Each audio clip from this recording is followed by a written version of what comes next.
Okay guys.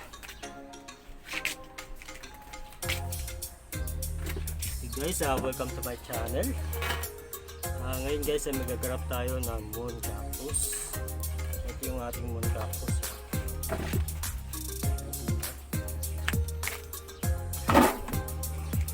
Ito yung ating moon cactus. Crowded na siya. So magbabawas tayo na isa, siguro ito na lang nasa baba.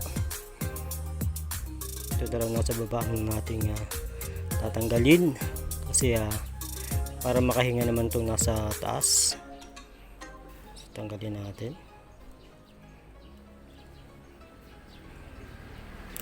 Ayan.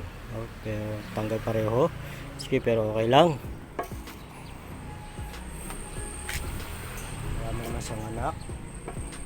So yan, total naman dalawa yung ating rootstock.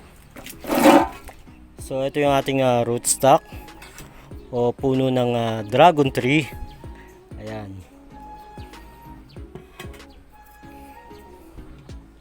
So ayan yung ating puno ng dragon tree.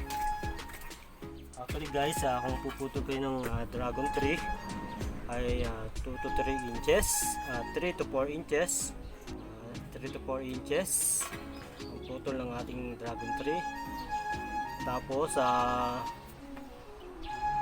magtitinda ng puto, tsaka natin itanim. Ayan, ito pagka naitanim natin siguro 3 to 4 weeks buhay na yan. Ugat na yan. So pag puputulan natin yung ating pinaka rootstock, so kailangan laging malinis yung ating pamutol. Laging malinis.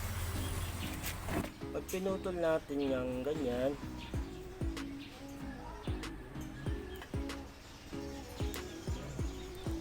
medyo okay pa. Sabihin sariwa pa. Sabihin pag pinutol natin ganun at medyo makunat, sabihin matanda na yung ating rootstock, ang ating dragon tree. Kaya kung magtatanim tayo ng dragon tree, ay pipiliin natin yung medyo mataba at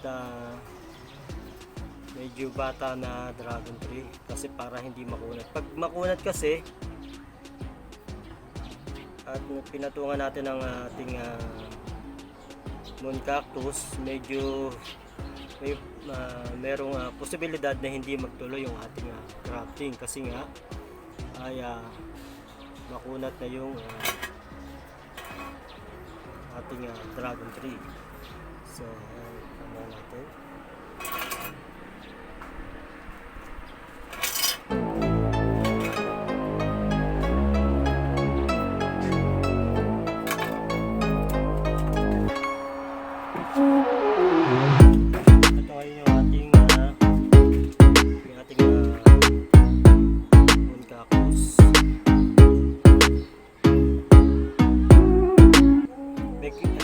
Guys, make it sure na laging malinis yung ating blade kasi pwede magkaroon ng bakterya.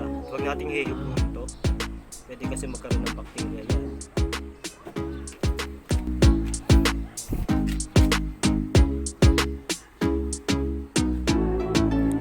So akat natin ganito.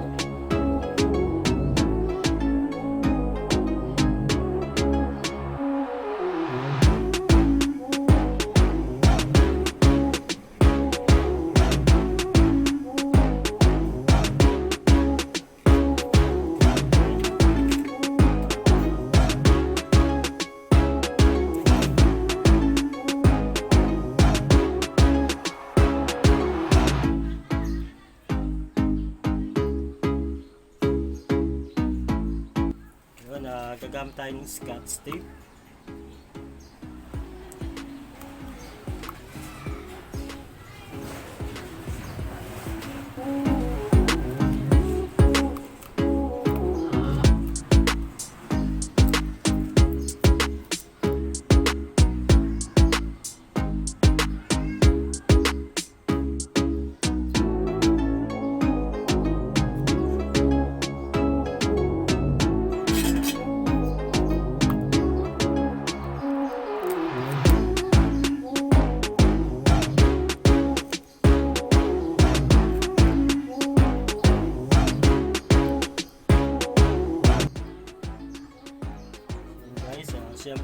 lalagyan natin ng date. Ang date ko ngayon 6/7, June 7. Lalagyan natin ng date na June 7.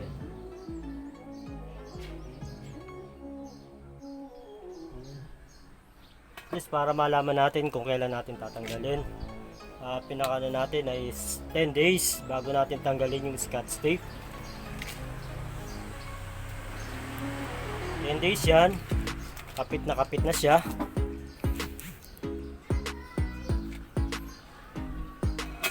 After 10 days tatanggalin natin Scotch tape. Kaya nilagyan natin ng date para matandaan natin kung kailan natin tatanggalin. So guys, ito pa isa.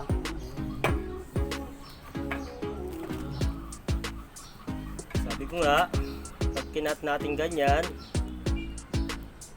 pagka medyo makunat na, ay wag na natin i-graft kasi masasayang lang yung ating sayo. So ayan, may pwede pa to.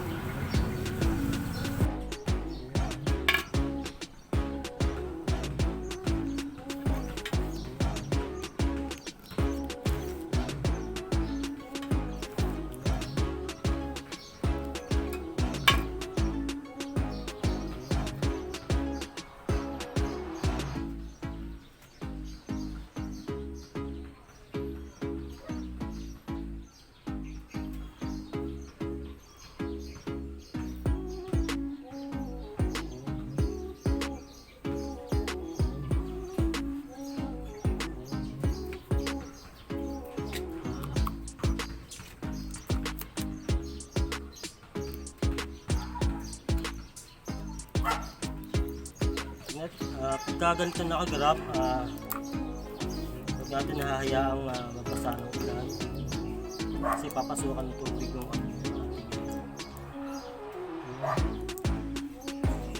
papasukan ng tubig yung ilalim, so hindi siya magsasuccess.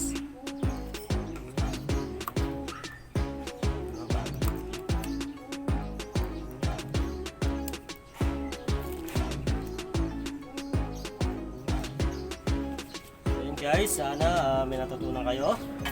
I hope na may natutunan kayo at kung nagustuhan nyo ang aking video, please like, comment, and subscribe to my channel at hit nyo lang ang bell at hit nyo ang all para lagi kayong ma-notify sa aking mga bagong video.